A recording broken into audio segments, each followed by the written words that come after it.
এক ভাই কমেন্ট করছে, তোদের ভাষায় আমরা নাস্তিক। আর আমার প্রশ্ন হলো, তোদের আল্লাহ যদি সবকিছু সৃষ্টি করে থাকে, তাহলে তোদের আল্লাহকে কে সৃষ্টি করেছে? দেখেন ভাই, আমি ছোট মানুষ, আমি হয়তো কোনো বড় মুফতির মতো আপনাকে ফতোয়া দিতে পারবো না, কিন্তু আপনার উত্তর সেটা আমি অবশ্যই দিব একটা ইসলামিক ঘটনার মাধ্যমে। হয়তো আমি বড় কোনো হুজুর না, তবে আমি মুসলিম, আর মুসলিম হিসেবে যদি সামান্য প্রশ্নের উত্তর না দিতে পারি, তাহলে আর কি হলো। একবার ইরাকের সব নাস্তিকরা একত্রিত হয়ে ওইখানে সব আলেমদেরকে বলল, তোমরা যদি আমাদের 4টি প্রশ্নের উত্তর দিতে পারো, তাহলে আমরা সবাই ইসলাম ধর্ম গ্রহণ করে নিব। নাস্তিকদের প্রথম প্রশ্ন ছিল, আল্লাহ এখন কি করছেন? নাস্তিকদের দ্বিতীয় প্রশ্ন ছিল, আল্লাহ একাই পুরো পৃথিবীটাকে কিভাবে পরিচালনা করেন, কিভাবে দেখেন? একা কি পৃথিবীকে পরিচালনা করা সম্ভব? নাস্তিকদের তৃতীয় প্রশ্ন ছিল, তোমাদের নবী মুহাম্মদ আকাশের কোন দরজা দিয়ে আল্লাহর সাথে সাক্ষাৎ করতে গিয়েছিলেন? নাস্তিকদের চতুর্থ প্রশ্ন ছিল, আল্লাহর আগে কে? আল্লাহ যদি সবকিছু সৃষ্টি করে থাকে, তাহলে আল্লাহকে কে সৃষ্টি করেছে?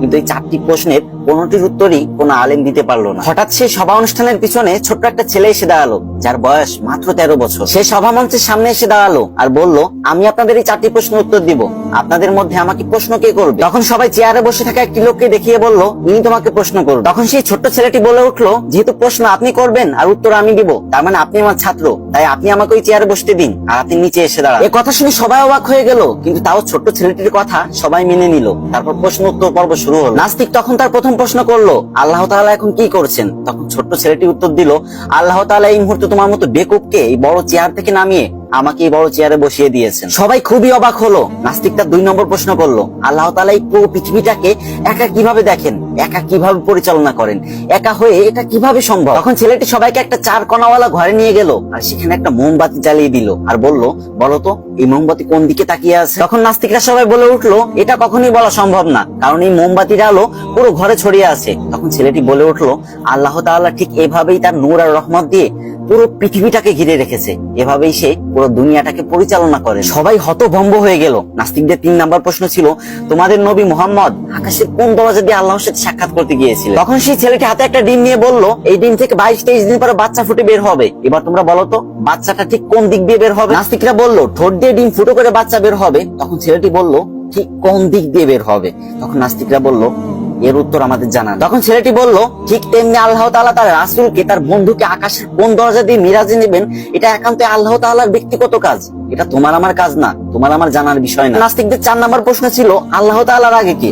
সবারই তো সৃষ্টিকর্তা আছে, তাহলে আল্লাহ তাআলাকে কে সৃষ্টি করেছে? তখন ছেলেটি উত্তর দিল, তোমাদের মধ্যে ভালো অঙ্ক কে করতে পারে? তখন একজন ব্যক্তি হাত তুললো। তখন ছেলেটি বলল, তুমি 1 থেকে গুনতে শুরু করো। আর লোকটি 1 থেকে গুনতে শুরু করলো, 1 2 3 4 5 6 7 8 9 10। তখন ছেলেটি বলল, এবার তুমি থামো, এবার তুমি 10 থেকে উল্টা গুনতে শুরু করো। তখন লোকটি 10 থেকে উল্টা গুনতে শুরু করলো, 10 9 8 7 6 5 4 3 2 1। তারপর লোকটি একা একাই থেমে গেল। তখন ছেলেটি বলল, তুমি থামলে কেন? তোমাকে তো আমি থামতে বলিনি। তখন লোকটি বলে উঠলো, এর আগে তো আর কিছুই নেই। তখন ছেলেটি বলল, আল্লাহর আগেও কিছুই নেই।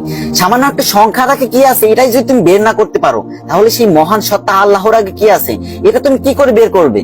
ওই জ্ঞান আল্লাহ তাআলা তোমার মাথায় দেয়নি। আর সেই 13 বছরের ছোট্ট ছেলেটা আর কেউ না, ইমাম আবু হানিফা রাহমাতুল্লাহি আলাইহি। আর যে ভাই কমেন্ট করছেন, আশা করি আপনি আপনার উত্তর পেয়েছেন। আল্লাহ তাআলা আমাদেরকে এইসব উদ্ভট চিন্তা থেকে দূরে রেখে তার প্রতি সঠিক ঈমান আনার তৌফিক দান করুন। আর যে ভাইটা কমেন্ট করছে, আল্লাহ তাআলা তাকেও হিদায়াত দান করুক, আল্লাহকে চিনার তৌফিক দান করুক।